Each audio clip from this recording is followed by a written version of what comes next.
More than meets the eye with Nick Saban, Dabo Swinney. Corey Miller didn't know what to expect when he pulled up to Nick Saban's house for a party 2 years ago.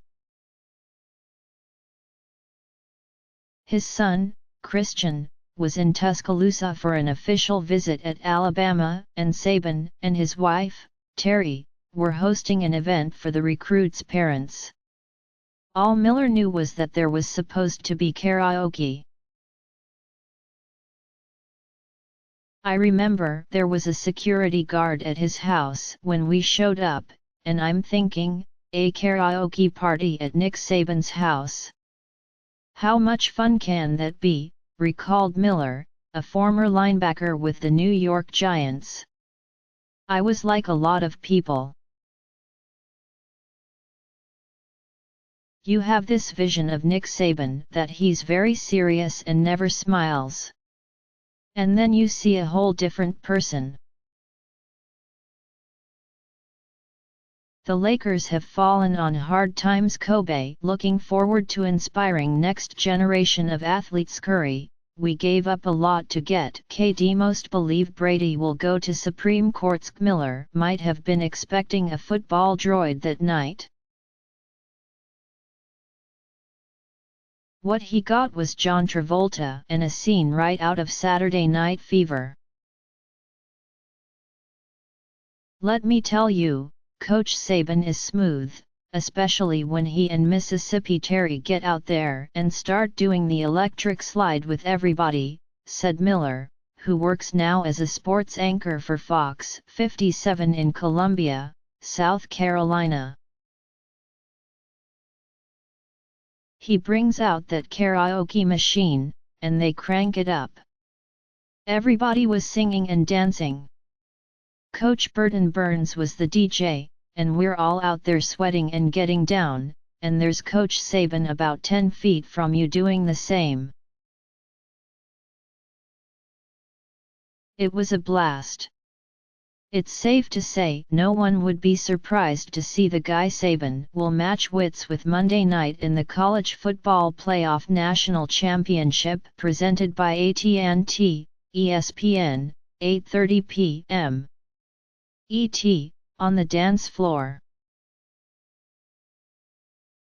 By now, we've established that Clemson's Dabo Swinney is an elite football coach and a renowned dancer. Okay, maybe renowned is stretching it when describing Swinney's dancing prowess, but the guy loves to dance. He dances in the locker room after big wins.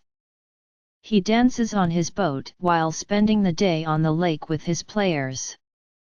He is coaching's version of Fred Astaire, or for those with more modern tastes, Neo. Coach always has a new step, or we get him to try new steps, Clemson defensive end Shaq Lawson said. That's just who he is, and he's not afraid to be who he is. That's what makes playing for him so much fun. As the climactic game of the college football season approaches, it's difficult to imagine two more contrasting coaching styles than Swinney's theatrical, life-of-the-party approach and Saban's regimented, buttoned-up process. Outwardly, at least. But when you peel both guys back, and look a little deeper and remove their public personas, there are more similarities between the two than most would ever imagine. And to a degree, both have probably been miscast.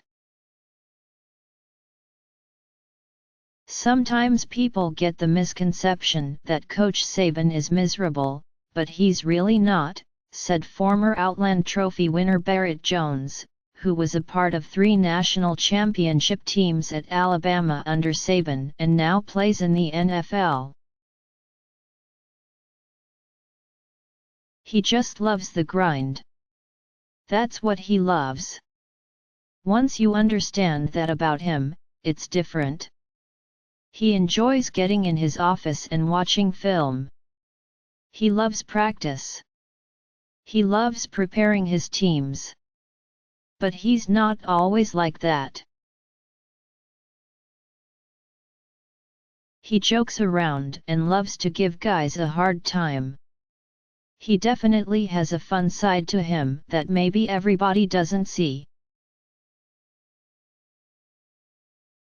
And believe it or not, Saban is allegedly a much more accomplished dancer than he demonstrated with his half-hearted T-Rex following Alabama's victory over Michigan State in the Goodyear Cotton Bowl Classic.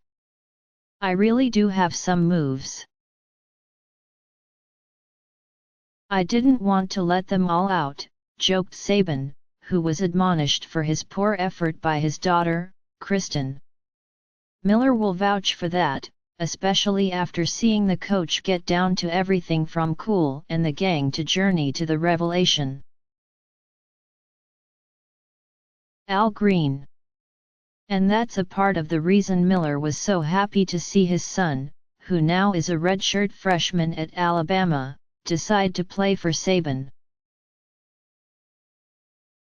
I fell in love with who he really is, and that's why he gets the players he does, said Miller, who played at South Carolina.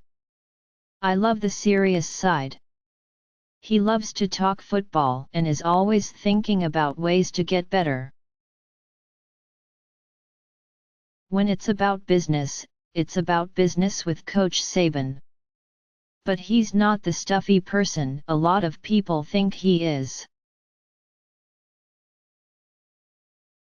Interestingly enough, Saban and Swinney almost came to Alabama together in 2007 when Saban left the NFL to be the Crimson Tide's head coach. It was extremely tempting for Swinney to return to his alma mater. He had an opportunity to be Saban's co-offensive coordinator, passing game coordinator and receivers coach. But when Clemson added another year to Swinney's contract, he decided to stay at Clemson.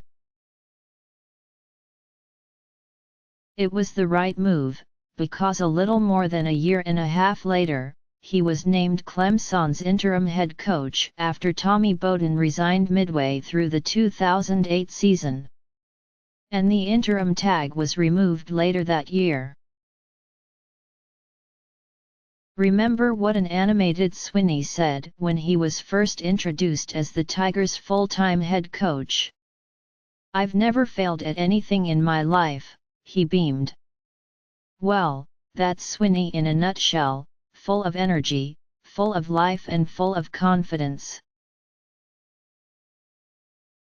And because he's so radiant about everything he does, whether it's throwing pizza parties for 30,000 Clemson fans, coaching his kids' youth teams, throwing neighborhood Christmas parties or doing spot-on impersonations of his old college coach, Gene Stallings, one of the misconceptions about Swinney is that he isn't as strong in the X's and O's department as some of his peers.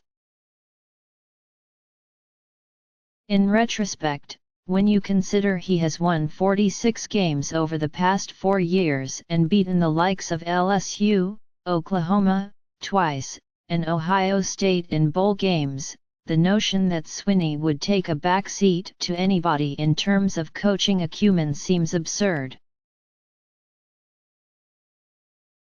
But labels have a way of sticking, even when they don't belong. Woody McCorvey, Clemson's Associate Athletic Director of Football Administration, has known Swinney since the Clemson coach was a sophomore at Alabama and trying to earn his keep as a walk-on receiver. McCorvey started as Swinney's position coach, and later on, Swinney coached receivers under McCorvey when McCorvey was Alabama's offensive coordinator. A lot of people don't look at him as an X's and O's guy because of the passion and all that he shows, McCorvey said. Dabo's going to be out there in the community. He doesn't mind going in a grocery store. He enjoys reaching out and touching people, and they can reach out and touch him. That's not necessarily how it is with a lot of head coaches. I think the other thing is that he was never a coordinator before he became a head coach. That's probably where the stigma comes from, but it's completely wrong. McCorvey said he never coached anyone who kept more detailed notes in player meetings than Swinney. It was almost as if he had the whole playbook written down, McCorvey said. I found out later on after he got into coaching that his philosophy was that if he wrote it down, he felt he learned it better.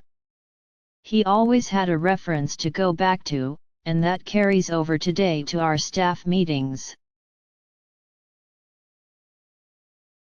He has an unbelievable memory.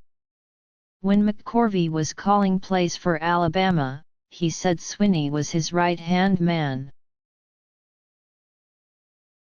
He was always seeing something or would come up with a bunch of good ideas that week in the game plan that would come through for us on Saturdays, McCorvey said. You see him now involved in every facet of the game. He's bouncing around on the practice field with the offense, defense, and special teams, making suggestions, coaching, giving insight. Every year, he's become a more complete head coach, and one of the biggest things he's had an impact on now is substituting personnel and watching the flow of the game and knowing when we need to switch personnel on offense, defense, or special teams. Swinney's upbringing and the way he had to scratch and claw for everything he got at Alabama is one of the reasons he's so unwilling to give up on players. That doesn't mean he's soft. He sent 3 players home from the Capital One Orange Bowl, including key freshman receiver Deon Cain, and reiterated afterward that Clemson was bigger than any one player. But McCorvey points to Falcons' 2015 first-round pick Vic Beasley and the way Swinney stuck with him as a testament to Swinney's patience and feel for reading players. Beasley stays around here for a few years and doesn't do much, McCorvey recalled. Then in year 4, he blossoms, and in year 5, he's the 8th pick in the draft. It was similar with Falcons rookie DT, Grady Jarrett.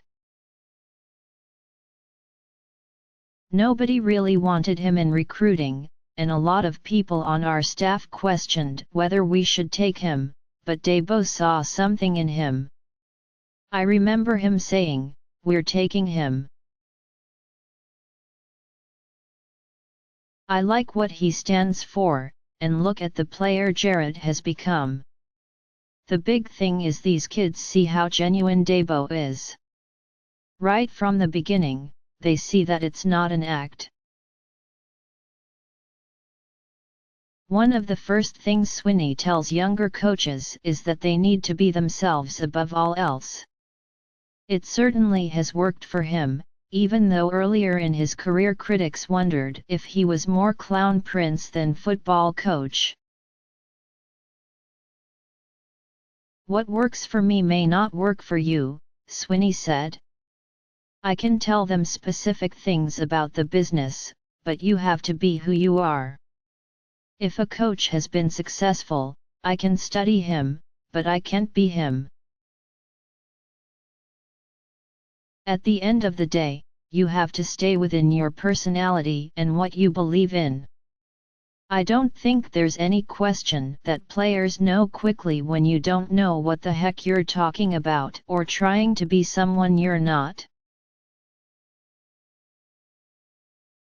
I know I'd be pretty bad at trying to be somebody else. The same goes for Saban, who has been known to go on rants and berate reporters during news conferences and then concede later on 2 things. His wife tells him to smile a lot more in those settings, and most of the time, he's simply trying to send a message to his team, the fans, or even the college football establishment.